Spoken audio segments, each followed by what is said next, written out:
review!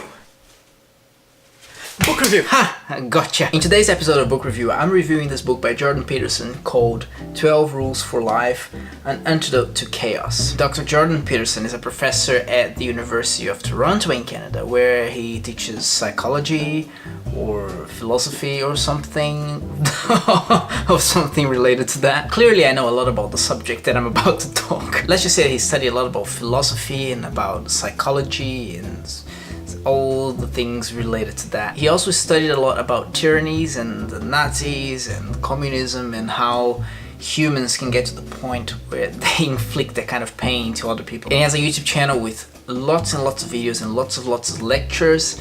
And recently he's been in a few controversies because he's just been stating truths that people forgot.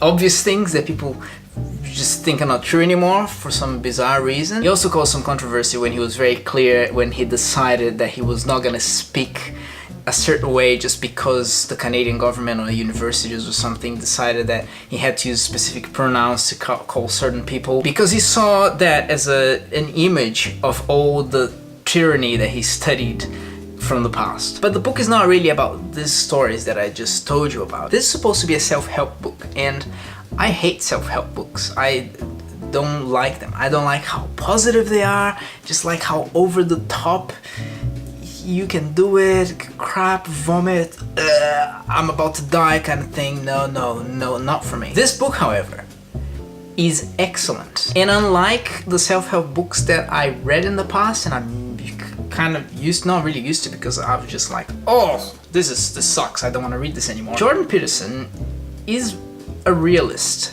He talks about the world as it is. This is the world, suck it up. These are the rules. This is how it works. If you don't pay attention to them, your life will suck.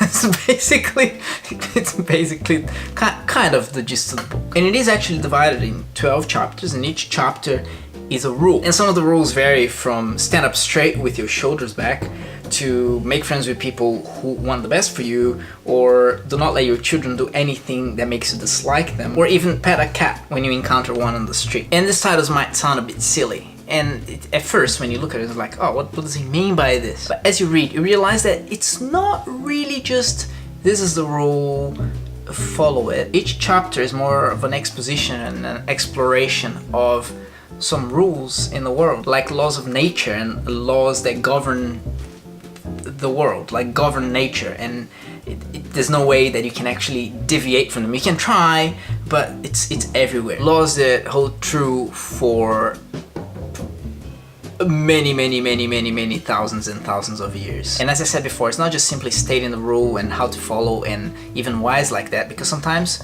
he doesn't even know why it's like that. It's just, there's no explanation. It's just, it is. Like laws of physics. They just are. You can't really explain how they were created or how they came to be or something like that. But if you understand them, you can do physical things better. And if you understand the rules and the laws that govern our nature and govern nature itself, you can live a life in a better way. Through the book, he builds upon writings from philosophers and psychologists, including Freud and Jung, and he explores basic, simple ideas that other people who came before him already extensively wrote about. And he shows how these ideas and these rules can be seen everywhere, in every culture in the world, in every location, independently of where you live in the world, independently of how long in the past people lived, or animals even behave in that way.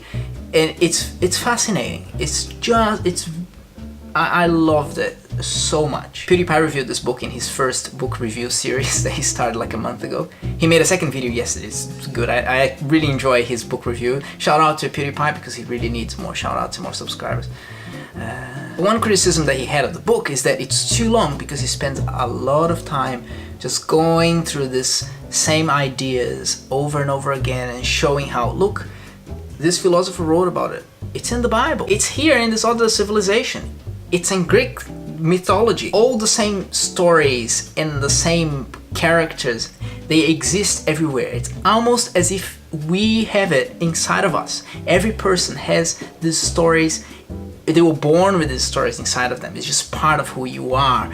And it's a fascinating theory. And it's a theory that I think it's true, and I think it makes so much sense. And I really, really, really enjoyed reading these explanations. And sure, sometimes a bit long, and sometimes it goes over the same idea multiple times.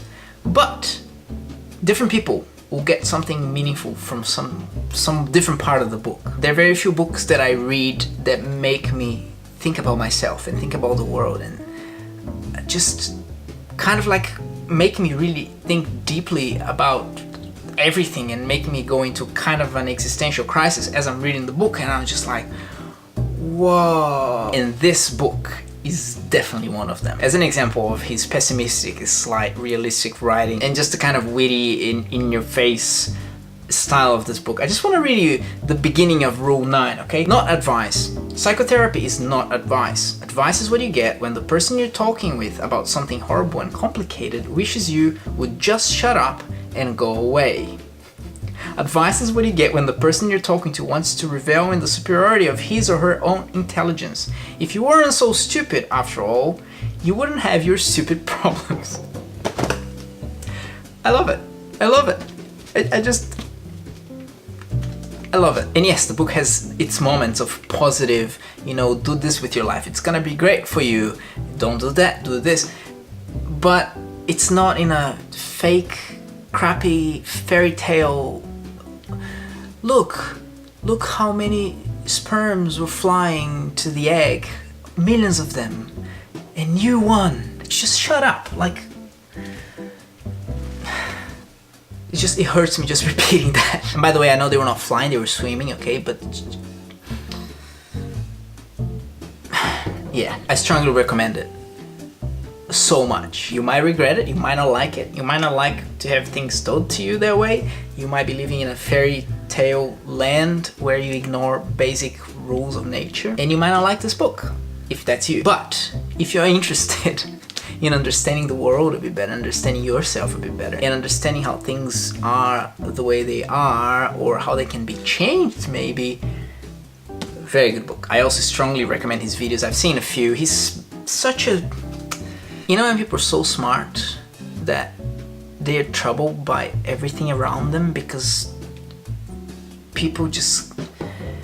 I don't know, that's the impression I have of him, because he looks like someone who just sees so much, that he's in so much pain of all the stuff that he sees. But at the same time, he's quite positive when he talks. I mean, he's pretty real and in your face kind of situation. But anyway, I don't know how to explain.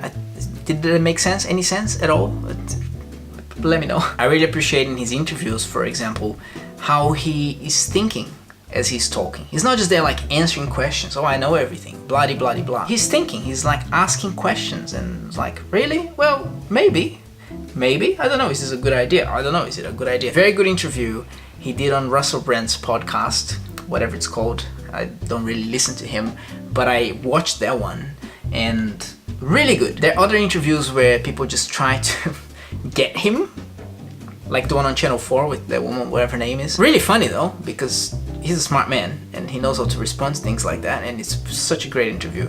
But the one with Russell Brand, you could see that he was actually trying to understand at least. He was trying to make sense of what he was trying to say. And interviews like that, when they're trying to have a conversation, are really, really good. That was it. I talked too much. I hope I did justice to this book. And if you read it, if you're planning on reading, just let me know what you thought after reading it, if you liked it, if you didn't like, all your favorite parts and stuff like that. I'm really interested to hear your opinion as well. Goodbye, book lovers, book friends, and I'll see you next Monday with another booktuber review or something.